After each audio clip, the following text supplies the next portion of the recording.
How to compute raw material stock. आपको कुछ नहीं करना, कॉस्ट शीट से उठा के रॉ मटेरियल कंजम्पशन पता करना है, क्योंकि आपको यह दिमाग लगाना है कि भाई वर्किंग कैपिटल में रॉ मटेरियल का स्टॉक हम कितना गोडाउन में रखेंगे, ये मेरा सालाना रॉ मटेरियल कंजम्पशन पे डिपेंड करता है। इसका वेजेस से कोई लेना देना नहीं है, ओवरहेड से कोई लेना देना नहीं है, डेप्रिसिएशन से कोई रॉ मटेरियल का हम स्टॉक कितना रखेंगे, तो चावल का हम स्टॉक कितना रखेंगे, ये मेरे घर में गार्डन से क्या मतलब है। हम कितना चावल खाते हैं उसके ऊपर डिपेंड करता है ना। तो वैसे ही ना आपको यह समझना जरूरी है कि इस बेस का रॉ मटेरियल के लिए raw material consumption is the base, इस कनेक्शन को अगर आप समझ गए ना तो ये चैप्टर आसान है। और आज अच्छा क्लास होगा, बहुत आप लोगों को पसंद आएगा, उस तरह का क्लास होगा। वैसे भी एफएम अच्छा है, बट आज का क्लास रियल में अच्छा होने वाला है।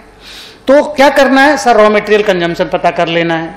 अब अगर आपको ये बोलना है कि भाई मैं एक एस्टिमेटेड लेवल ऑफ एक्टिविटी के ऊपर हम वर्किंग कैपिटल पता करना चाहते हैं कि भाई हम अगर 4 लाख यूनिट का प्रोडक्शन करेंगे तो मेरे को कितना वर्किंग कैपिटल चाहिए, या बोलेगा कि ठीक है हमारा पास्ट में हम जितना प्रोडक्शन करते थे उसके बेस पे हमको कितना वर्किंग है। जैसे मैं आपको कल क्या बोल रहा था कि मेरे पास एक बंदा आया और वो ऑलरेडी बिजनेस कर रहा है, बट उसको हमेशा वर्किंग कैपिटल में प्रॉब्लम होती है, कभी कम कभी ज्यादा हो जाता है। तो आया, वो मेरे को अपना बिजनेस का सारा डिटेल दिया, बोला मेरा वर्किंग कैपिटल कितना होना चाहिए। मतलब वो अपने पास्ट एक्टिविटी को ही फ्यूचर एक्टिविटी मान रहा है कि भाई अभी मैं जो कर रहा हूं वही हम आगे भी करेंगे, उसके हिसाब से मेरा वर्किंग कैपिटल बता दीजिए, हम अकॉर्डिंगली इन्वेस्ट कर देंगे।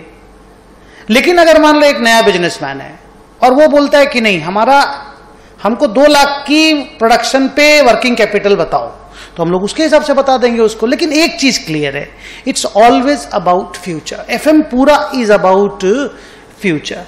तो आपको यह पता करना है कि आपका कंजम्पशन कितना होने वाला है और रॉ मटेरियल का होल्डिंग पीरियड कितना है।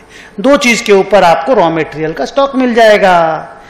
होल्डिंग पीरियड को मल्टीप्लाई करना है कंजम्पशन के साथ, 12 को डिवाइड कर देना है अगर मंथ में है तो, दैट्स इट। और इजी है, रटना भी नहीं, मैं आपको समझा दूंगा एक एक करके। जैसे सिंपल मैं बोला था कि मेरा 480 लाख रुपया साल का कंजम्पशन है, तो महीना का 40 लाख हो गया। अब हम 1.5 महीना का मटेरियल गोडाउन में रखना चाहते हैं, तो 60 लाख का मटेरियल गोडाउन में नहीं रखेंगे क्या? अब मटेरियल गोडाउन में रखेंगे तो हमको तो इन्वेस्ट करना पड़ेगा ना।